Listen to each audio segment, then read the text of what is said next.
123. Qala radhiyallahu anhu wa yundabus suhur apa sahur? Itu di situ suhur apa sahur? Suhur. Wa yundabus suhur wa in qalla walau bima'in wal afdalu ta'khiruhu ma lam yafiqi subha. Wa yundabus suhur, dan disunnahkan makan suhur. Wa in qalla, walaupun sedikit. Walau bima'in, walaupun hanya dengan air.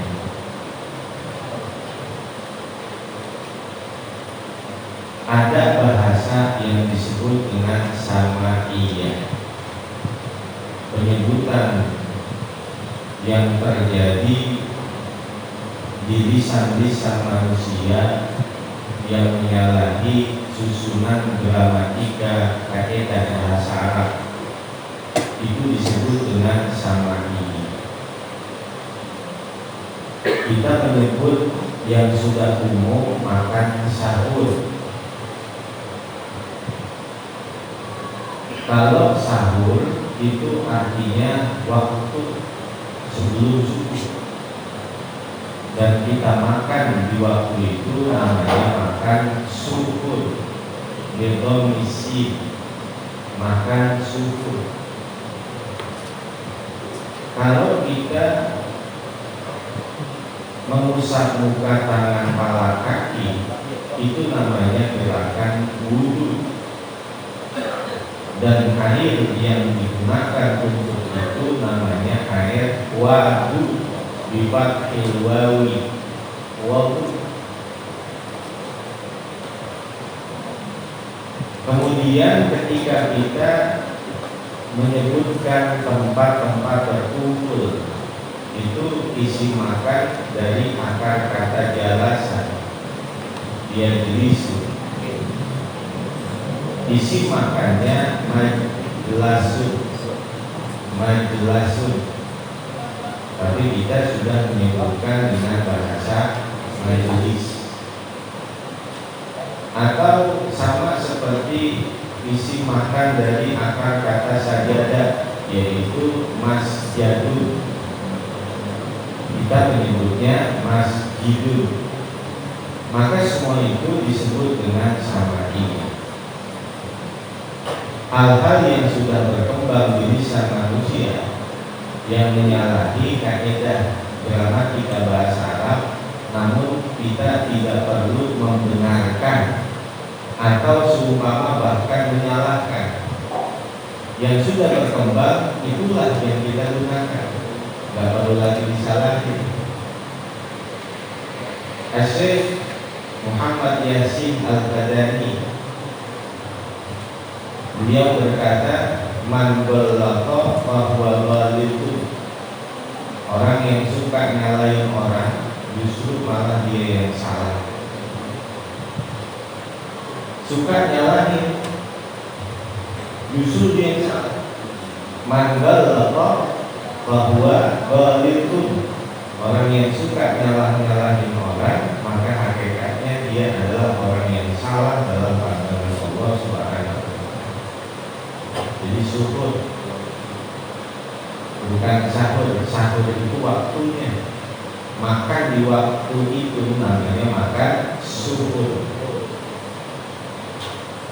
Wa yundabus suhuru wa in qalla walau bima'in, dan disunahkan makan suhur walaupun sedikit, walaupun hanya dengan air. Wal afdalu takhiruhu, dan yang paling afdal adalah mengakhirkannya. Malam yakhifil subha, selama tiada dia khawatir masuknya waktu subuh.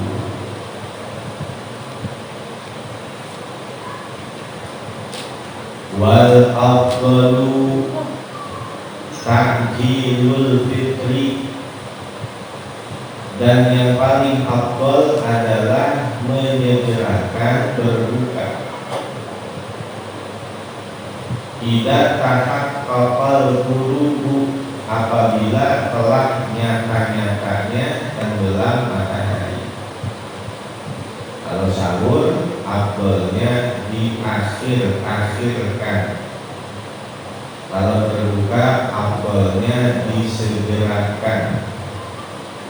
Termasuk diantara khususiyah di umat Rasulullah sallallahu alaihi wasallam as-suhur.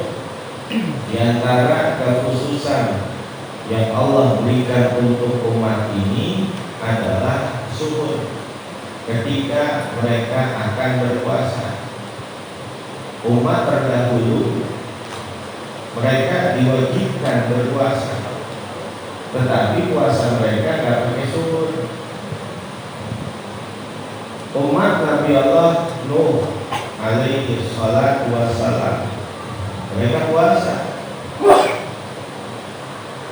Ketika Allah Subhanahu wa ta'ala menjelaskan di dalam Al-Quran, ya ayyuhalladzina amanu kutiba alaikumusiyam kama kutiba alal ladzina min qablikum la'allakum tattaqun.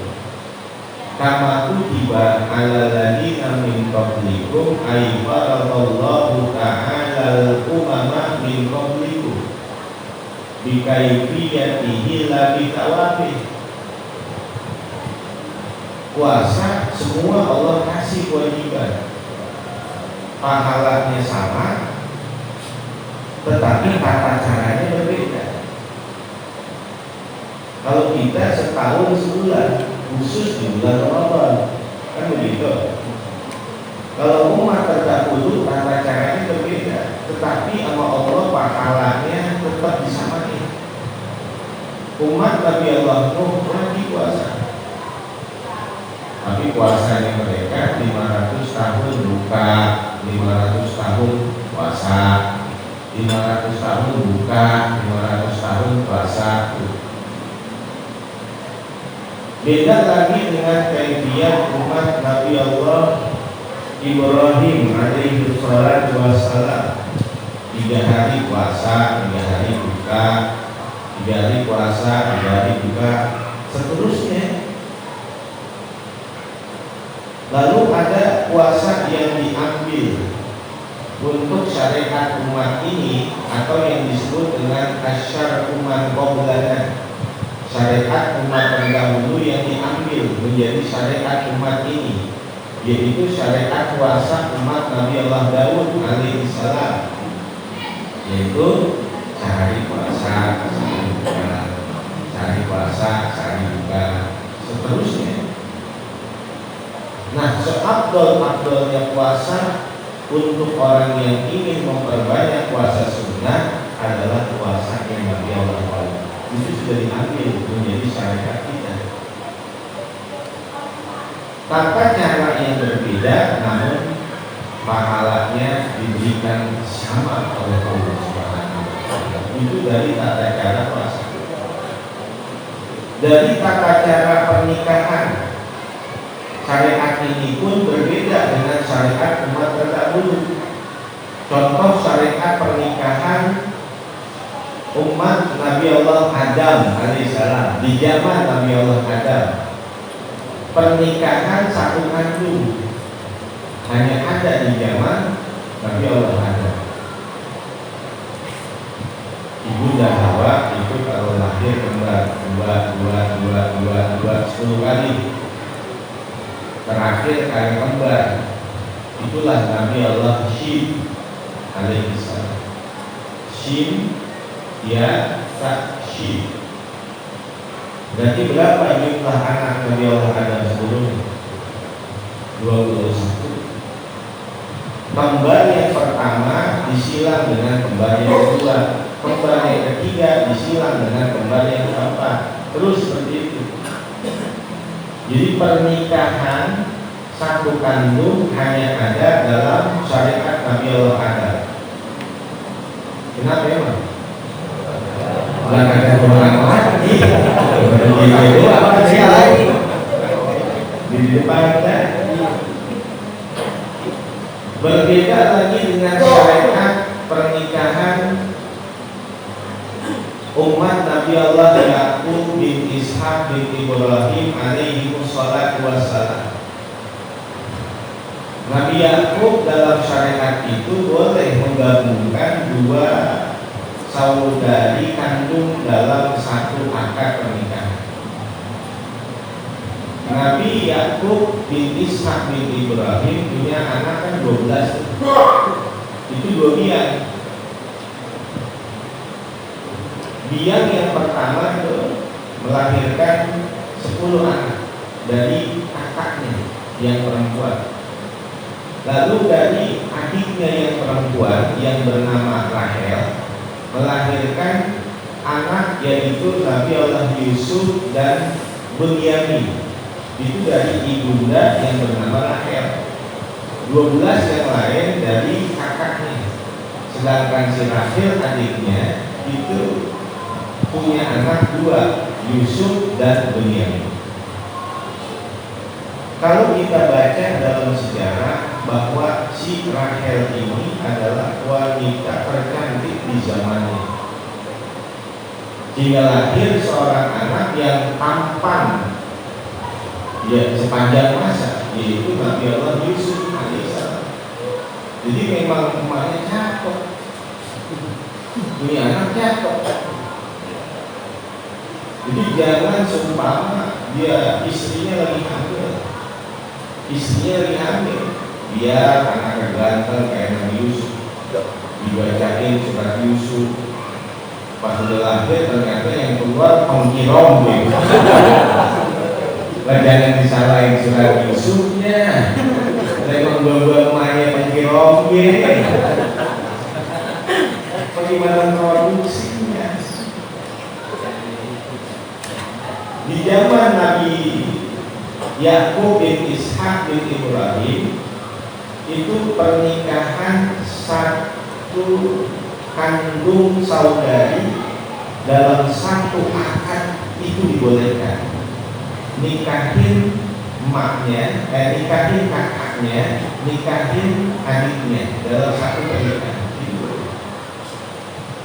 Syariat Nabi Allah Yakub bin Ishak bin Ibrahim.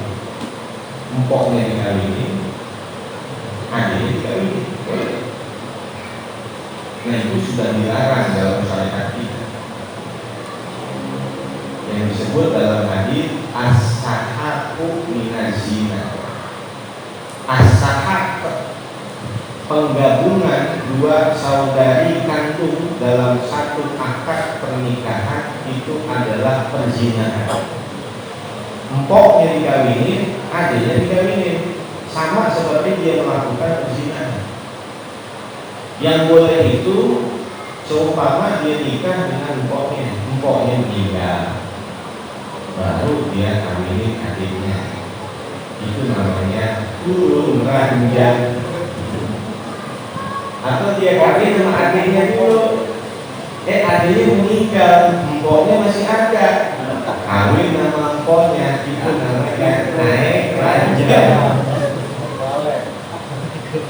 Ya, kalau dalam satu akad pernikahan hukumnya haram sama seperti perzinahan. Berbeda lagi dengan syariat umat Nabi Allah Sulaiman bin Daud alaihi wassalatu wassalam. Nggak ada batasan laki-laki menikahi perempuan berapa aja. Satu riwayat, wa kana Daud alaihi salam lahu sabahu mi'ati zaujatan. Nabi Daud itu istrinya 700 orang. Yang berbeda, dinasti Ming di Cina selirnya 1200. Berbeda, dinasti Ming yang membangun tembok Cina itu selirnya 1200. Kita gak usah mikirin yang lain-lain, yang kita pikirin itu raja kapan pakai kolor